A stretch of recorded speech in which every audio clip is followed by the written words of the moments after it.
ఇది కాకుండా అధ్యక్ష ఇబ్బందులు ఎన్నున్నా ఇచ్చిన హామీని నిలబెట్టుకుంటామని చెప్పాం. మే నెలలో తల్లికి వందనం, ఎంతమంది పిల్లలున్నా అంతమందికి డబ్బులు ఇచ్చే కార్యక్రమానికి శ్రీకారం చుడతాం. ఆ కార్యక్రమాన్ని కూడా ముందుకు తీసుకెళ్తాం. ఇంకో పక్కన రైతు భరోసా ఏదైతే చెప్పామో next installment government of India ఇస్తుంది. దాంతో జమ చేసి 3 ఇన్స్టాల్మెంట్స్లో ప్రతి ఒక్క రైతుకు కూడా రైతు భరోసా కింద 20,000 చెప్పాము, దాన్ని ఫుల్ఫిల్ చేస్తామని చెప్పి కూడా నేను మీకు తెలియజేసుకుంటున్నాను. గవర్నమెంట్ ఆఫ్ ఇండియా 6,000 ఇస్తారు, మనం ఒక 14,000 ఇస్తాం. 2 మ్యాచ్ చేసి 20,000 ఇచ్చే కార్యక్రమానికి ముందుకు పోతాం.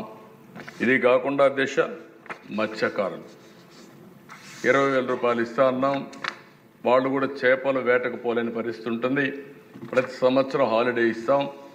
ఆ హాలిడే సమయం ముందుగానే వాళ్ళకి ఇవ్వాల్సిన 20,000 కూడా వాళ్ళకు ఆర్థిక సహాయం చేసి వాళ్ళను కూడా ఆదుకుంటామని చెప్పి ఈ సభ ద్వారా తెలియజేస్తున్నా. ఈ 1-2 కాదు అధ్యక్ష, నేను ఒకటే హామీ ఇస్తున్నా. మళ్ళీ నేను ఆ విషయాలు కూడా రీఅఫర్మ్ చేస్తాను.